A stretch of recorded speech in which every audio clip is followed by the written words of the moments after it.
Muy buenos días a la mesa de honor, a la ministra de Trabajo y a los demás compañeros que nos acompañan. Bueno, espero que con estos datos que se presenten pueda aportar un poco a este debate de ideas que se ha tenido. Bien, sin más, voy a presentar algunos impactos que se han encontrado a partir de las investigaciones que semestralmente se presentan en el Departamento de Economía de la Universidad. Pero antes de presentar estos datos, quiero hacer unas consideraciones que considero importantes tener a la base, porque no todo lo técnico pues está fundamentado, digamos, esta discusión no es solamente técnica, sino que también lleva un grueso político. En ese sentido, en América Latina, la fijación del salario mínimo ha sido uno de los instrumentos que se ha venido teniendo en cuenta desde principios del siglo XX. Sin embargo, ha sido todavía ampliamente discutida y todavía se pone, digamos, en duda o todavía se cuestiona el hecho de tener este sistema de fijación del salario mínimo. En la actualidad nos encontramos con posiciones políticas con un supuesto sustento técnico y también nos encontramos con estudios muy técnicos pero que tienen a la base una visión política. En ese sentido, la mayoría de los supuestos que se tienen a la base son postulados que vienen de la teoría neoclásica.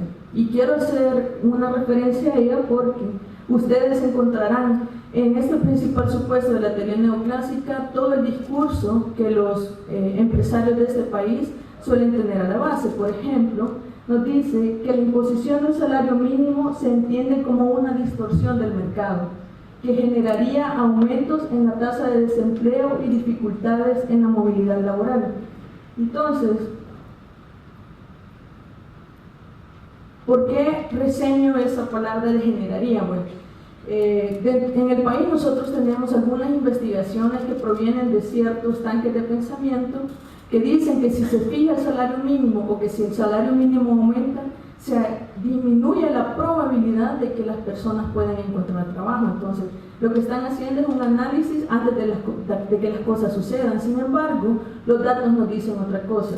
Una investigación realizada por la maestra Zaida Barrera demostró que para todos los periodos en los que había habido un aumento del salario mínimo no se habían presentado pérdidas de trabajo, de puestos de trabajo, sino al contrario, incluso en el sector comercio, donde el salario mínimo es más alto, se había presentado un mayor nivel de crecimiento de estos puestos de trabajo, lo cual estaría desmintiendo o poniendo en cuestión este postulado.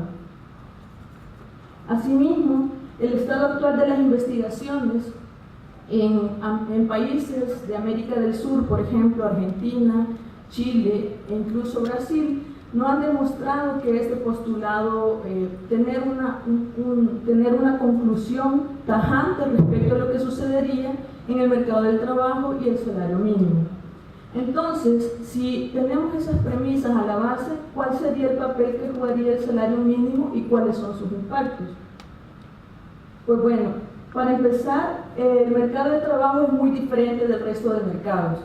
¿Por qué? Bueno, ¿por qué hago esta analogía? Porque suele decirse es que el salario, siendo un costo, lo que va a hacer es subir los precios, ¿verdad? Entonces, pero el mercado de trabajo no actúa como los otros mercados. En este caso existe una asimetría de información de los trabajadores y además es difícil medir la productividad. La productividad es lo que produce cada trabajador en promedio de toda la producción total y además hay diferentes maneras de hacerlo. ¿Cómo mediríamos la productividad? Por industria, por sector, por rama, la productividad agregada. ¿Cuál sería la que se tomaría para el ajuste? Además, lo más importante, la oferta del mercado laboral no está compuesta por cualquier otro factor, sino que está compuesta específicamente por personas que son los trabajadores y trabajadoras que ofrecen sus horas de trabajo para entrar a ese mercado laboral. Por tanto, no puede ser considerado como un simple costo.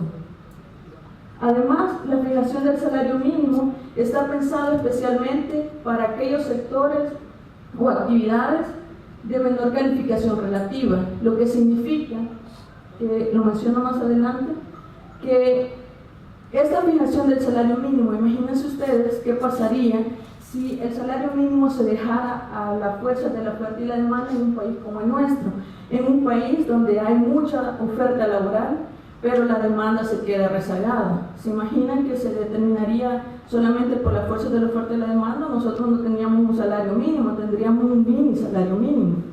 Entonces, además, la importancia del salario mínimo como institución que refuerza el postulado anterior, y es que en el país no existe una fuerte negociación colectiva.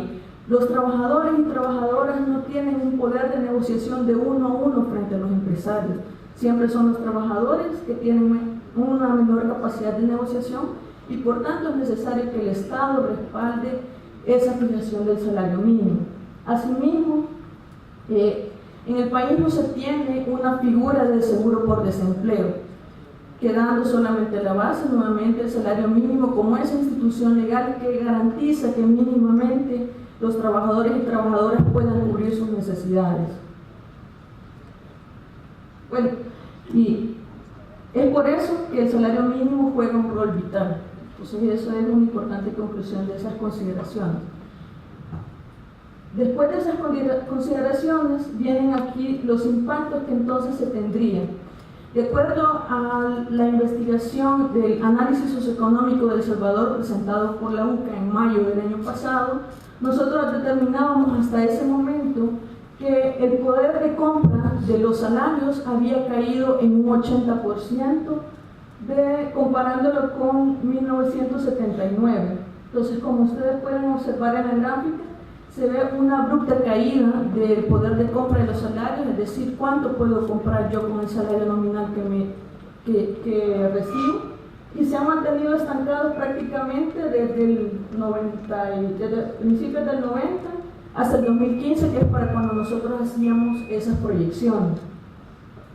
Asimismo, nosotros hicimos, no yéndonos hasta 1979, sino más o menos una década atrás, hasta 2003, nosotros veíamos qué hubiera pasado si esos ajustes no hubieran estado tan rezagados. Es decir, que los ajustes, si es que pueden denominarse ajustes que se hicieron en el pasado, hubieran podido por lo menos recuperar el poder de compra que se tenía en 2003.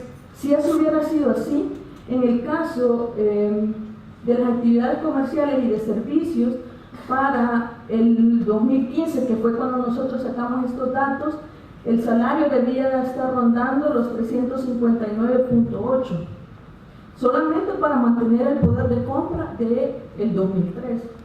En el caso de la manufactura y de la maquila, serían estos los salarios que deberían de haberse percibido si por lo menos se mantuviera esa capacidad de compra.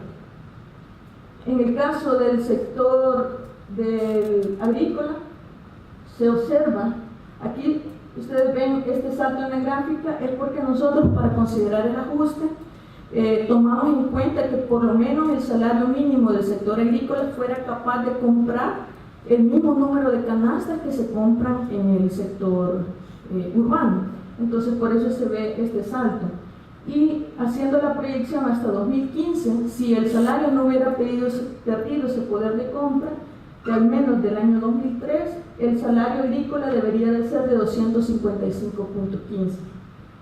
Estos datos respaldan o desvirtúan más bien el argumento que la ANEP presentó en su propuesta diciendo que la inflación en nuestro país no era tan grande y que por tanto no era necesario subir los salarios porque se habían mantenido en su capacidad de compra. Esto desmiente que ese argumento no tiene validez. Asimismo, si nosotros verificamos, este dato lo pueden encontrar ustedes en el análisis socioeconómico presentado este mes, y está en línea también, donde nosotros, dándole seguimiento al tema del salario mínimo, mostramos cómo entre mayo de 2015 y mayo de 2016, para todos los salarios mínimos, la capacidad de compra iba cayendo. En este sentido, si ustedes se recuerdan, la discusión para fijar el salario mínimo comenzó en noviembre de 2015. No fue hasta finales de 2016 que se logró tomar el acuerdo. En todo ese tiempo que se estuvo negociando, tenemos que el salario estaba perdiendo esa capacidad de compra. Y finalmente, el que la discusión es acerca del salario mínimo, hay que comenzar a observar otros indicadores de la capacidad de compra y por ende de la cobertura de la necesidad de la clase trabajadora. En el último informe que nosotros presentamos como Departamento de Economía, se muestra que cada vez los salarios promedios se han ido acercando respecto a los salarios mínimos, llegando a tener incluso el 60% del peso del sector servicios y sector comercio, salario mínimo respecto al salario promedio, lo que también debe de ser analizado, porque lo que eso evidencia es que los salarios en el sector privado se están comprimiendo hacia los más bajos. Eso sería todo. Gracias por su atención.